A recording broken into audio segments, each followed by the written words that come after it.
ಶ್ರೀ ಕ್ಷೇತ್ರ ಧರ್ಮಸ್ಥಳದ ವಿರುದ್ಧ ಷಡ್ಯಂತ್ರ ನಡೆಸುತ್ತಿದ್ದಂತಹ ಬುರುಡೆ ಗ್ಯಾಂಗ್ ತನ್ನ ಅಸ್ತಿತ್ವವನ್ನು ಕಳೆದ 14 ವರ್ಷಗಳಿಂದ ಕಾಪಾಡಿಕೊಂಡು ಬಂದದ್ದು ಕೇವಲ ಸುಳ್ಳು ಹೇಳಿಕೆಗಳ ಮೂಲಕ. ಆ ಗ್ಯಾಂಗಿನ ಪ್ರಮುಖರಾದಂತಹ ಮಹೇಶ್ ಶೆಟ್ಟಿ ತಿಮರೋಡಿಯವರಿಂದ ಹಿಡಿದು 10 ಹಲವು ಮಂದಿ ವಿವಿಧ ಸಾಮಾಜಿಕ ಜಾಲತಾಣಗಳಲ್ಲಿ ಸುಳ್ಳೆ ಅಪಪ್ರಚಾರಗಳನ್ನು ನಡೆಸುತ್ತಾ ತನ್ನ ಅಸ್ತಿತ್ವವನ್ನು ಉಳಿಸಿಕೊಂಡಿದ್ದರು.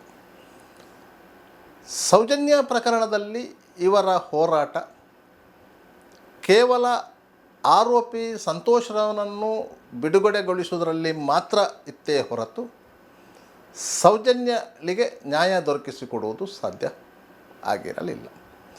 ಇಂತಹ ಬುರುಡೆ ಗ್ಯಾಂಗಿನ ವಿರುದ್ಧ ಅವರ ಷಡ್ಯಂತ್ರವನ್ನು ಕಾಲಕಾಲಕ್ಕೆ ಬಯಲು ಮಾಡಿಕೊಂಡು ಬಂದದ್ದು ಸ್ಥಳೀಯ ಕೆಲವು ಧರ್ಮಸ್ಥಳದ ಪರವಾಗಿ ನಿಂತಿದ್ದಂತಹ ವ್ಯಕ್ತಿಗಳು.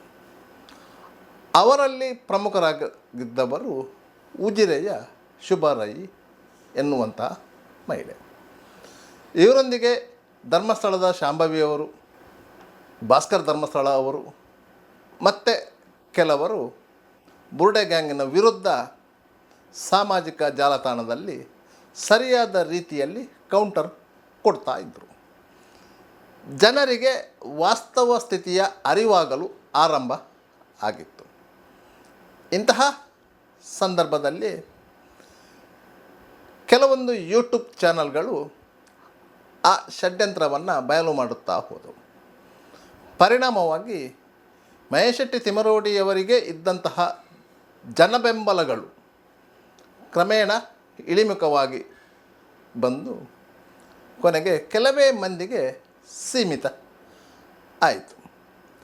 ಯಾವಾಗ ಶ್ರೀ ಕ್ಷೇತ್ರ ಧರ್ಮಸ್ಥಳಕ್ಕೆ ಸಂಬಂಧಪಟ್ಟವರು ಬುರುಡೆ ಗ್ಯಾಂಗಿನ ಸದಸ್ಯರ ವಿರುದ್ಧ ನ್ಯಾಯಾಲಯಗಳಲ್ಲಿ ಪ್ರಕರಣಗಳನ್ನು ದಾಖಲಿಸಿದರು, ಮಾನನಷ್ಟ ಮೊಕದ್ದಮೆಗಳನ್ನು ದಾಖಲಿಸಿದರು, ವಿವಿಧ ನ್ಯಾಯಾಲಯಗಳಲ್ಲಿ ಕೇಸುಗಳು ದಾಖಲಾಗಿ ನೋಟಿಸುಗಳು ಆರಂಭವಾಯಿತಾ, ಆಗ ಈ ಬುರುಡೆ ಗ್ಯಾಂಗಿನ ಜಂಗಾಬಲ ಹುಡುಗಿ ಹೋದಂಥ ಸಂದರ್ಭದಲ್ಲಿ ಕೆಲವೊಂದು ವ್ಯಕ್ತಿಗಳು ಸೇರಿಕೊಂಡು ಸರ್ಕಾರದ ಮೇಲೆ ಒತ್ತಡವನ್ನು ಹಾಕಿ SIT ರಚನೆ ಮಾಡುವಲ್ಲಿ ಸಫಲರಾದರು. ಆ SIT ತನಿಖೆ ನಡೆಸುತ್ತಿದ್ದಂಥ ಸಂದರ್ಭದಲ್ಲಿ ಅವರಿಗೆ ಸಿಕ್ಕಿದಂತಹ ಸಾಕ್ಷ್ಯಾಧಾರಗಳು ಎಲ್ಲವನ್ನೂ ಕ್ರೋಢೀಕರಿಸಿದ ಸಂದರ್ಭದಲ್ಲಿ ಶ್ರೀ ಕ್ಷೇತ್ರ ಧರ್ಮಸ್ಥಳದ ವಿರುದ್ಧ ನಡೆಯುತ್ತಿದ್ದ ಷಡ್ಯಂತ್ರದ ಒಂದು ಎಳೆ ಹೊರಗೆ ಬಂತು. ಪರಿಣಾಮವಾಗಿ SIT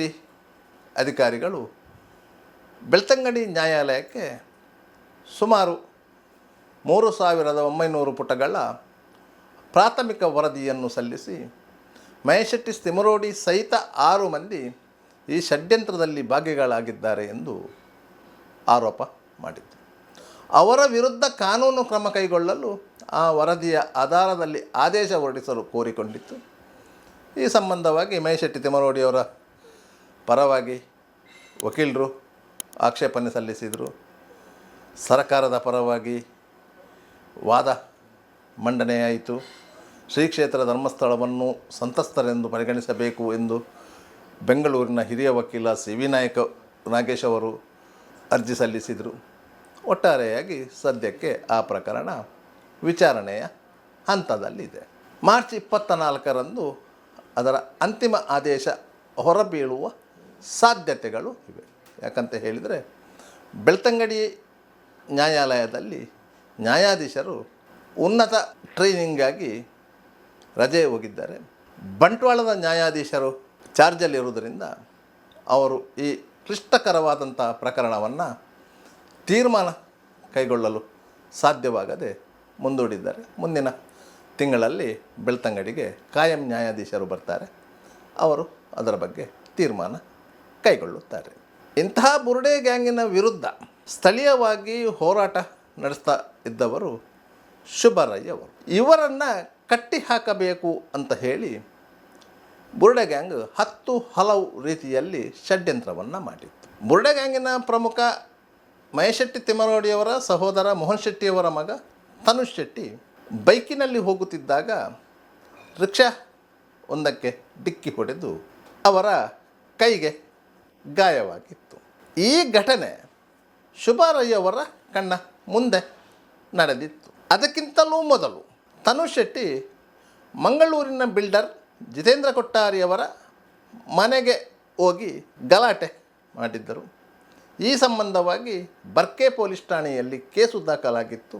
ತನುಷ್ ಶೆಟ್ಟಿಯನ್ನು ಪೊಲೀಸರು ಬಂಧಿಸಿದ್ರು, ನ್ಯಾಯಾಂಗ ಬಂಧನದಲ್ಲಿದ್ದರು. ತದನಂತರ ಅವರಿಗೆ ಜಾಮೀನು ಆಗಿತ್ತು. ಈ ಘಟನೆಯ ಬೆನ್ನಿಗೆ ಈ ಅಪಘಾತ ನಡೆದಿತ್ತು. ಈ ಅಪಘಾತದ ಬಗ್ಗೆ ಶುಭಾರಯ್ಯವರು ಫೇಸ್ಬುಕ್ನಲ್ಲಿ ಒಂದು ಪೋಸ್ಟ್ ಹಾಕಿದ್ದರು. ಈ ಪೋಸ್ಟಿನ ಆಧಾರದಲ್ಲಿ ತನುಷ್ ಶೆಟ್ಟಿಯವರು ಬೆಳ್ತಂಗಡಿ ಪೊಲೀಸ್ ಠಾಣೆಗೆ ಕೈಗೆ ಬ್ಯಾಂಡೇಜ್ ಸುತ್ತಿಕೊಂಡೇ ಬಂದು ಒಂದು ದೂರು ಕೊಟ್ಟಿದ್ದರು. ತನ್ನ ಮೇಲೆ ಶುಭಾರಯ್ಯ ಮತ್ತು ಇನ್ನೊಬ್ಬರು ಸೇರಿಕೊಂಡು ಹತ್ಯೆಗೆ ಯತ್ನ ಮಾಡಿದ್ದಾರೆ ಎನ್ನುವುದು ಆ ದೂರಿನ ಸಾರಾಂಶವಾಗಿತ್ತು. ಆದರೆ ಪೊಲೀಸರು ದೂರನ್ನು ಸರಿಯಾಗಿ ವಿಚಾರಣೆಗೆ ಒಳಪಡಿಸದೆ ಒಂದು FIR ದಾಖಲೆ ಮಾಡಿಕೊಂಡಿದ್ದರು. ಶುಭಾರಯ್ಯವರು ಆ FIRನ ವಿರುದ್ಧ ರಾಜ್ಯ ಹೈಕೋರ್ಟಿಗೆ ರಿಟ್ ಪಿಟಿಷನ್ ಸಲ್ಲಿಸಿದರು. ಅದು ಸ್ಟೇ ಆಗಿತ್ತು. ತದನಂತರ ಮತ್ತೊಂದು ದೂರು ಸಲ್ಲಿಸಿದರು. ಆ ದೂರಿನ ಮೇಲೆಯೂ ಕೇಸು ದಾಖಲಾಯಿತು. ಅದೂ ಸಹ ರಾಜ್ಯ ಹೈಕೋರ್ಟಲ್ಲಿ ಸ್ಟೇ ಆಯಿತು. ಒಬ್ಬರ ಮೇಲೆ 2 ದೂರುಗಳು ದಾಖಲಾದ ಹಿನ್ನೆಲೆಯಲ್ಲಿ ಬೆಳ್ತಂಗಡಿ ಪೊಲೀಸ್ ಠಾಣೆ ಇನ್ಸ್ಪೆಕ್ಟರ್ ಸುಬ್ಬಪುರ್ ಮಠ್ ಅವರು ತಹಶೀಲ್ದಾರರಿಗೆ ಒಂದು ರಿಪೋರ್ಟ್ ಸಲ್ಲಿಸಿದರು. ಶುಭಾರಯ್ಯ ಮತ್ತು ಬೆಳ್ತಂಗಡಿ ಪೊಲೀಸ್ ಠಾಣಾ ವ್ಯಾಪ್ತಿಗೆ ಸಂಬಂಧಪಡದ ವ್ಯಕ್ತಿಯೊಬ್ಬರ ವಿರುದ್ಧ ಅವರು ಸಾಮಾಜಿಕವಾಗಿ ಅಶಾಂತಿಯನ್ನು ಉಂಟು ಮಾಡುವಂತಹ ಸಾಧ್ಯತೆಗಳು ಇರುವುದರಿಂದ ಇವರ ಮೇಲೆ CRPC ಸೆಕ್ಷನ್ನ ಅಡಿಯಲ್ಲಿ ಜಾಮೀನು ಮುಚ್ಚಳಿಕೆಯನ್ನು ಪಡೆದುಕೊಳ್ಳಬೇಕು ಎಂದು ವರದಿ ಸಲ್ಲಿಸಿದ್ದರು.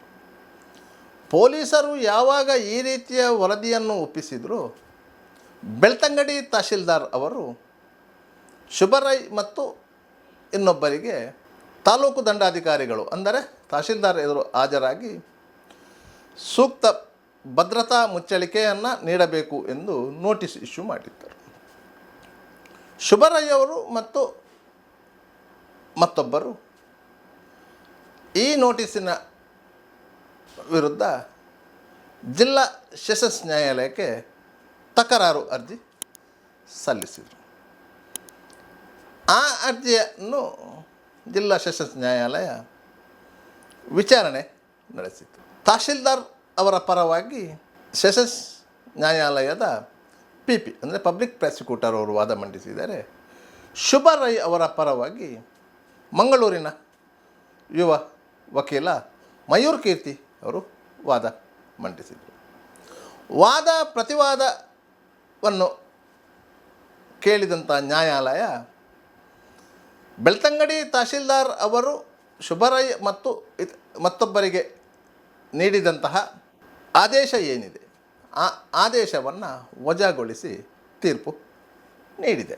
ಈ ವಿಚಾರವನ್ನು ಯಾಕೆ ಪ್ರಸ್ತಾಪ ಮಾಡ್ತಾ ಇದ್ದೇವೆ ಅಂತ ಹೇಳಿದರೆ, ಕಾನೂನಲ್ಲಿ ಇರುವಂಥ ಅವಕಾಶಗಳನ್ನು ಬಳಸಿಕೊಂಡು ತಮ್ಮ ವಿರುದ್ಧ ಯಾರ್ಯಾರು ಧ್ವನಿ ಎತ್ತುತ್ತಾ ಇದ್ದಾರೋ, ಸತ್ಯದ ಪರವಾಗಿ ಯಾರು ಹೋರಾಟ ಮಾಡ್ತಾ ಇದ್ದಾರೋ ಅವರನ್ನು ಬಗ್ಗು ಬಡಿಯಲು ಸರ್ಕಾರಿ ವ್ಯವಸ್ಥೆಯನ್ನು ಯಾವ ರೀತಿ ದುರುಪಯೋಗ ಪಡಿಸಿಕೊಳ್ಳುತ್ತಾರೆ ಎನ್ನುವುದಕ್ಕೆ ಈ ಪ್ರಕರಣದ ಒಂದು ಸಾಕ್ಷಿ. ಹೈಕೋರ್ಟಿನಲ್ಲಿ ತಡೆಯಾಜ್ಞೆ ಇರುವಂತಹ 2 ಪ್ರಕರಣಗಳನ್ನು ಉಲ್ಲೇಖ ಮಾಡಿಕೊಂಡು ತಹಶೀಲ್ದಾರ್ ಅವರಿಗೆ ಬೆಳ್ತಂಗಡಿ ಪೊಲೀಸರು ವರದಿಯನ್ನು ನೀಡಿರುವಂಥದ್ದು. ಯಾಕಂತೇಳಿ ಆ 2 ಪ್ರಕರಣಗಳು ರಾಜ್ಯ ಹೈಕೋರ್ಟಿನಲ್ಲಿ ಸ್ಟೇ ಆಗಿದೆ ಎನ್ನುವುದು ಬೆಳ್ತಂಗಡಿ ಪೊಲೀಸರ ಗಮನದಲ್ಲಿ ಇತ್ತು. ಅದು ಇದ್ದಾಗಲೂ ಸಹ ಅವರು ವರದಿಯನ್ನು ನೀಡಿದ್ದಾರೆ. ಅವರ ಉದ್ದೇಶ ಒಳ್ಳೆಯದೇ ಇರಬಹುದು.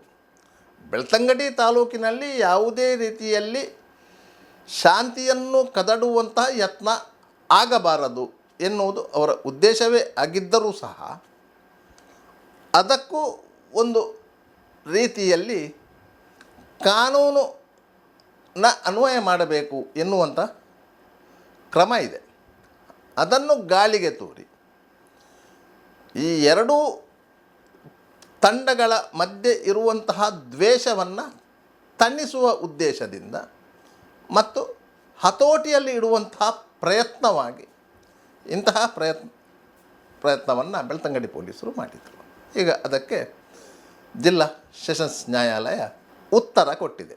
ಯಾಕಂತ ಹೇಳಿದರೆ ಕಾನೂನುಬದ್ಧವಾಗಿ ಬೆಳ್ತಂಗಡಿ ತಹಶೀಲ್ದಾರ್ ಅವರು ಈ ನೋಟಿಸನ್ನು ನೀಡಿಲ್ಲ, ಕಾನೂನಿನ ಅಂಶಗಳನ್ನು ಪರಿಗಣಿಸಲಿಲ್ಲ. ಆದ್ದರಿಂದ ಆ ನೋಟಿಸು ಮಾನ್ಯವಾಗುವುದಿಲ್ಲ ಮತ್ತು ಊರ್ಜಿತವಾಗುವುದಿಲ್ಲ. ಆದ್ದರಿಂದ ಅದನ್ನು ಸೆಟಸೈಡ್ ಮಾಡಲಾಗಿದೆ ಎಂದು ಆದೇಶದಲ್ಲಿ ಹೇಳಲಾಗಿದೆ. ಒಟ್ಟಾರೆಯಾಗಿ ಬುರ್ಡೆ ಗ್ಯಾಂಗ್ ಏನಿದೆ, ಮಹೇಶ್ ಶೆಟ್ಟಿ ತಿಮರೋಡಿಯವರ ನೇತೃತ್ವದ ಆ ಗ್ಯಾಂಗ್ ಈ ಹಿಂದೆ ಕೂಡ ತಮ್ಮ ವಿರುದ್ಧ ಯಾರು ಮಾತನಾಡುತ್ತಾರೋ ಅವರೆಲ್ಲರನ್ನೂ ಸಹ ಧರ್ಮಸ್ಥಳದ ಪರವಾಗಿ ಇರುವವರು ಎಂದು ಭಾವಿಸಿ ಅವರ ವೈಯಕ್ತಿಕ ನೆಲೆಯಲ್ಲಿ ತೇಜೋವಧೆ ಮಾಡ್ತಾಯಿತ್ತು. ಆದ್ದರಿಂದ ಆ ಗ್ಯಾಂಗಿಗೆ ಯಾರು ಎದುರು ನಿಲ್ತಾ ಇರಲಿಲ್ಲ. ಆದರೆ ಬದಲಾದ ಪರಿಸ್ಥಿತಿಯಲ್ಲಿ ಬುರ್ಡೆ ಗ್ಯಾಂಗಿನ ಎಲ್ಲ ನೀಚ ಕೃತ್ಯಗಳನ್ನು ಬಯಲು ಮಾಡುತ್ತಾ ಹೋದಂತೆ ಸಹಜವಾಗಿಯೇ ಬುರ್ಡೆ ಗ್ಯಾಂಗಿಗೆ ಸಾರ್ವಜನಿಕ ಸಿಂಪತಿ ಕಡಿಮೆಯಾಗತೊಡಗಿತ್ತು. ಪರಿಣಾಮವಾಗಿ ಬುರ್ಡೆ ಗ್ಯಾಂಗ್ ಈಗ ನೆಲೆ ಇಲ್ಲದೆ ತಿರುಗಾಡುತ್ತಿದೆ. ಇದು ಸದ್ಯದ ಪರಿಸ್ಥಿತಿ. ಆ ಬುರ್ಡೆ ಗ್ಯಾಂಗಿನ ಮಧ್ಯೆ ಇದ್ದಂತಹ ಕೆಲವರು ಇದೀಗ ಪರಸ್ಪರ ಕೆಸರೆರಚಾಟಕ್ಕೆ ತೊಡಗಿದ್ದಾರೆ. ಇವರು ಯಾರಿಗೂ ಸಹ ಸೌಜನ್ಯಳಿಗೆ ನ್ಯಾಯ ಕೊಡಿಸಬೇಕು ಎನ್ನುವ ಇರಾದೆ ಇದ್ದಂತಿಲ್ಲ. ಇವರು ಯಾರಿಗೂ ಸಹ ಸೌಜನ್ಯಳ ಹತ್ಯೆ, ತದನಂತರ ನಡೆದ ಬೆಳವಣಿಗೆಗಳು ಇದರ ಕಿಂಚಿತ್ತೂ ಅರಿವು ಇಲ್ಲದೆ ಕೇವಲ ಧರ್ಮಸ್ಥಳ ಎನ್ನುವ ಕಾರಣಕ್ಕಾಗಿ ವಿರೋಧ ಮಾಡಿಕೊಂಡು ಬಂದವರು. ಆದ್ದರಿಂದ ಅಂಥವರು ಇದೀಗ ಪರಸ್ಪರ ಅಪನಂಬಿಕೆಯಿಂದ ಸೋಷಲ್ ಮೀಡಿಯಾದಲ್ಲಿ ಕೆಸರು ಎರಚಿಕೊಳ್ತಾ ಇದ್ದಾರೆ. ಇದು ಆ ಗ್ಯಾಂಗ್ ಛಿದ್ರವಾಗಿದ್ದಕ್ಕೆ ಒಂದು ಸಣ್ಣ ಉದಾಹರಣೆ ಅಷ್ಟೇ. ಇನ್ನಷ್ಟು ಅಪ್ಡೇಟ್ಗಳು ಈ ವಿಚಾರದಲ್ಲಿ ಬೆಳಕಿಗೆ ಬರಲು ಬಾಕಿ ಇದೆ.